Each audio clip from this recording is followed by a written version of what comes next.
Hello guys, welcome back to comic Hind. हम आ चुके हैं अवेंजर्स के 14th पार्ट में। तो अगर आपने चैनल को सब्सक्राइब नहीं किया तो कर लीजिए। तो चलिए शुरू करते हैं। ये है रोमानिया की कार्पेथियन माउंटेन्स। यहाँ पर एक किले में आग लगी हुई है। ये इतना बुरा हमला था कि किसी के भी बचने के चांस बहुत ही ज्यादा कम थे। आसमान से चमगादड़ें आग के गोले फेंक रही थी और चूहे जिनके पीछे ग्रेनेड्स लगे हुए थे वो घुस गए थे कास्टल में, ताकि कोई भी बच्चा, बूढ़ा या औरत कोई भी नहीं बच पाए। वहाँ के पहरेदार जो कि 15वीं सेंचुरी से वहाँ पे गार्ड कर रहे थे, उन्होंने भी ऐसा हमला नहीं देखा था। उनके ऊपर हमला किया गया जो कि था 2000 वुडन स्टेक पर मिनट के हिसाब से। वो उनके दिलों को चीरते हुए निकल गया। तभी कुछ लोग पहुंचते हैं एक खाली कॉफिन के पास। वो कहते हैं वो डरपोक कहाँ है, कहाँ पर छुपा है वो पूछते हैं ड्रैकुला कहाँ पर है। तो ये है शैडो कर्नल और उसकी टीम, जिन्होंने वेम्पायर के किले पर हमला कर दिया है। उन्होंने वेम्पायर के चाहने वालों को भी मार दिया है। वैसे ये सारे खुद भी एक वेम्पायर ही हैं, तो मतलब युद्ध चल रहा है वेम्पायर्स के बीच में। इन सब के बारे में एक और बंदे को बहुत सारी जानकारी है, जिसका नाम है ब्लेड। और यहाँ हम देखते हैं कि ब्लेड वेम्पायर को पीट रहा होता है और वो उनको मार रहा है।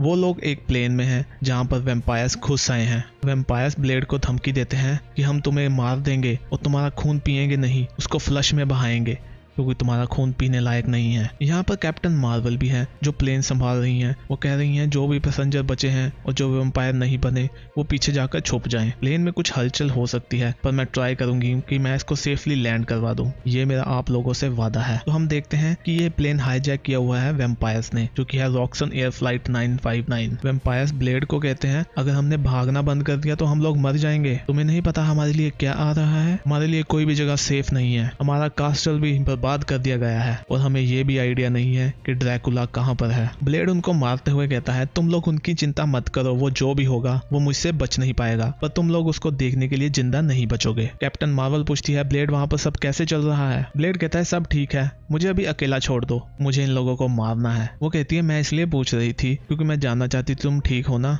चाला नहीं चाहता था कि तुम अभी बाहर जाओ लड़ने के लिए, तुम्हारी रिकवरी नहीं हुई थी। तो वो कहता है वो कभी हैप्पी भी होता है, इतना पैसे वाला बंदा है, पर मैंने उसको खुश कभी नहीं देखा। और यहाँ पर वेम्पायर्स के बीच में वॉर चल रही है और अगर पैंथर को लगता है कि मैं चुपचाप बैठ जाऊंगा तो फिर वो मुझे नहीं जानता। वो कहता है वेम्पायर्स को आ जाओ, मैं तुम में से एक को भी नहीं छोड़ूंगा। और यहाँ हम पहुंच चुके हैं वकांडा की द ग्रेट माउंट में। यहाँ पर पैंथर और आयरन मैन है। पैंथर कहता है कि माइंस क्लियर है, सभी वर्कर्स को निकाल लिया गया है, उनकी सीक्रेट पुलिस ने भी एरिया को घेरा हुआ है। तो आयरन मैन कहता है ठीक है, तो इसका मतलब यहाँ पर हम दोनों ही बचे हैं और हमारे कुछ करीबी दोस्त भी। वो कहता है इतने सारे वेम्पायर्स यहाँ पर आ कैसे गए तुम्हारा डिफेंस तोड़कर? पैंथर कहता है वो स्नेक्स बनकर यहाँ पर आ गए गटर के थ्रू। आयरन मैन कहता है मुझे लगता है उनको वाइब्रेनियम चाहिए, इसकी उनको बहुत ही ज्यादा नीड है। तो पैंथर कहता है कि जब से ड्रैकुला का किला ढाया गया है वेम्पायर की सोसाइटी में तहलका मच गई है और वाइब्रेनियम को यूज करके वो शायद खुद को डिफेंड करना चाहते होंगे ताकि दोबारा उनके साथ ऐसा ना हो पाए। पैंथर उनको पीछे की ओर फेंकते हुए कहता है मैं तुम लोगों की सहायता कर सकता हूँ, मेरा विश्वास करो, और क्या पता किसी दिन मैं तुम लोगों को ठीक भी कर दूं, इसलिए पीछे हट जाओ। आयरन मैन कहता है मुझे नहीं लगता ये लोग सुन रहे हैं, उनको अभी ज्यादा ही भूख लगी हुई है, पर मेरे सोलर सेल्स चार्ज हैं हमले के लिए। पैंथर कहता है हाँ सही है,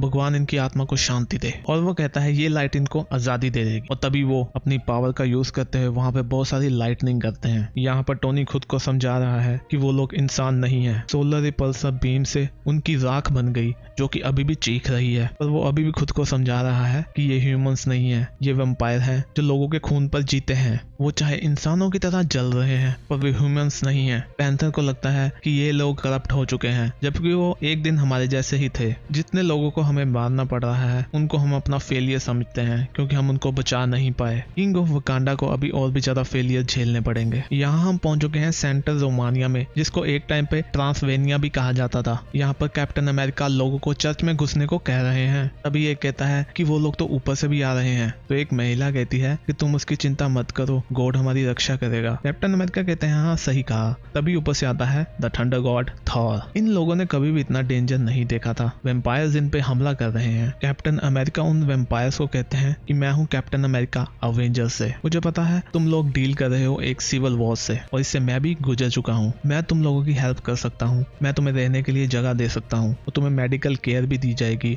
और सिंथेटिक ब्लड भी। वेम्पायर कहते हैं हमें जो भी ब्लड चाहिए वो अंदर है। वो कहते हैं कि अगर हमें यहाँ से उड़ के जाना है क्योंकि हमें जाना होगा जल्दी, तो हमें ढेर सारा ब्लड चाहिए होगा, हमें जाने दो, तुम विलेजर्स को बाहर लाओ वरना हम इसको आग लगा देंगे, फिर हम उनकी जली हुई लाशों में से खून पिएंगे। वो वहाँ के फादर को कहता है कि सबको अंदर रखना चाहे कुछ भी हो जाए, और आप माइंड मत करोगे अगर मैं आपसे एक चीज ले जाऊं। कैप्टन अमेरिका को नहीं पता कि वो लास्ट टाइम चर्च कब गया था। शायद लास्ट टाइम में वो गया था जब उसका कोई आर्मी का दोस्त मर गया था, और शायद एक बार किसी सुपर हीरो की शादी में, जो हमेशा आखिर में एक फाइट में तब्दील हो जाती है, और हमेशा ही वो जल्दी चला जाता था। कैप्टन अमेरिका कहता है तो तुम लोग इनको खाने आए हो, और मैं तुम्हें बता दूं ये तुम्हारे खाने की मील नहीं है। कैप्टन अमेरिका ने हाथ में एक क्रॉस साइन पकड़ा होता है और वो कहता है मेरे सामने आओ, मेरा सामना करो। और यहाँ हम पहुंच चुके हैं मॉन्स्टर मेट्रोपोलिस में, और ये सिटी है मैनहट्टन के सड़कों के नीचे। यहाँ पर घोस्ट राइडर और हल्क हैं। तो घोस्ट राइडर कहता है एक ऐसी सिटी जो कि है न्यूयॉर्क के नीचे, और ये सिटी भी मॉन्स्टर्स की। ये सुनकर शायद मेरी ज्योग्राफी की टीचर बेहोश हो जाए। यहाँ पर वो दोनों वेम्पायर्स को पीट रहे हैं। यहाँ पर वो सोच रहा होता है कि मैं अपने ट्रंक से भेज रहा हूँ सभी वेम्पायर्स को हेल में, ये कितना क्रेजी है। वो सोचता है शायद यही मेरा असली काम है। तो तभी उसको कोई आवाज लगाता है, कहता है नहीं ऐसा नहीं है। उसके सामने एक बच्चा होता है जिसके सींग निकले होते हैं। वो कहता है तुमने मुझे कैसे सुन लिया। वो बच्चा कहता है तुम एक अवेंजर नहीं हो, तुम हो एक वेंजेंस, तुम हेल की फायर हो एक मनुष्य के रूप में। वो बच्चा उसका नाम लेता है रूबेटो रियाइस। वो कहता है तुम्हें मेरा नाम कैसे पता। तो वो बच्चा कहता है मुझे सभी राइडर्स का नाम पता है, मैं तो पहले वाले को भी जानता हूँ जो स्नो में मिला था। वो बच्चा कहता है यहाँ पर मॉन्स्टर मेट्रोपोलिस में हम अपनी तरह के लोगों को पहचान जाते हैं, और एक दिन अवेंजर्स भी तुम्हें पहचान जाएंगे कि असल में तुम हो कौन। वो कहता है रोबी तुम एक मॉन्स्टर हो, तुम इतने बड़े मॉन्स्टर हो कि तुम्हारे जैसा मॉन्स्टर ना तो हुआ होगा ना ही होगा। वो कहता है मैं कोई मॉन्स्टर नहीं हूँ, मैंने वर्ल्ड को सेव किया था। तभी उसको हल्क टोकती है। वो कहती है किससे बात कर रहे हो तुम, ये वैम्पायर तो रुकने का नाम नहीं ले रहे, हमें कुछ और प्लान करना होगा। रोबी कहता है पर वो बच्चा कहाँ गया। हल्क उसको गाड़ी में बिठा देती है, उस गाड़ी को उठाकर उन वैम्पायर की ओर फेंक देती है। घोस्ट राइडर खुद को चिल्ला रहा था कि मैं मॉन्स्टर नहीं हूँ, उसको खुद भी अपनी जलती हुई खोपड़ी के अंदर से अजीब सी हंसने की आवाजें आ रही थी। यहाँ हम वापस पहुंच चुके हैं कैप्टन अमेरिका के पास, जो कि उन वेम्पायर्स को पीट रहे होते हैं। और तभी वो वेम्पायर्स कुछ देखकर डरकर भागने लगते हैं। वो कहते हैं वो आ गया, भागो अपनी जान बचाकर। तभी थोर आता है और कहता है मैंने आसमान को क्लियर कर दिया, और शायद कुछ लोग जो बच गए थे वो डरकर मुझसे भाग गए। कैप्टन अमेरिका कहते हैं सॉरी थोर, पर मुझे नहीं लगता वो तुमसे डरकर भागे हैं। तभी उनको आवाज आती है हाँ वो मैं हूँ। वो लोग मुझे शैडो कर्नल कहते हैं, और ये है मेरे साथ साज। दुनिया में कुछ गड़बड़ चल रही है और तुम लोगों को लगता होगा कि ये मेरी वजह से है, पर मैं इन प्रॉब्लम को सुलझा सकता हूँ, तुम्हारी भी और मेरी भी, अभी इसी टाइम पर। और हम दोनों को दोबारा मिलना भी नहीं होगा अगर तुम मुझे ये बता दो कि मैं ड्रैकुला को कहाँ ढूंढ सकता हूँ। और यहाँ हम पहुंच चुके हैं अवेंजर्स माउंटेन में। यहाँ पर कैप्टन अमेरिका पैंथर को वो सारी स्टोरी बताते हैं जो उसने कही होती है, और पैंथर कहता है अच्छा तो वो फिर चुपचाप तुम्हारे साथ आ गया। तो कैप्टन कहते हैं थोर ने उसको ज्यादा ऑप्शंस भी नहीं दिए। कैप्टन मार्वल कहती है तो हमें नहीं पता ये आदमी कौन है। पैंथर कहता है हमारे सभी स्कैनर यही बताते हैं कि ये एक वैम्पायर है, और अगर हमने इसका मास्क उतारने की कोशिश करी तो यहाँ पे धमाके हो जाएंगे। कैप्टन मार्वल कहती है तो हमें इससे पूछताछ करनी होगी। तो वो कहती हैं हम इसको कैसे हैंडल करने वाले हैं। कैप्टन अमेरिका कहते हैं मुझे लगता है मैं जानता हूँ एक आदमी को जो इस काम को बेहतर कर सकता है। वो बुलाते हैं ब्लेड को। शैडो कर्नल कहता है तो मुझे तुमसे मिलने का मौका मिल ही गया। दुनिया का महान वैम्पायर हंटर जो वैम्पायर के पास कैदी था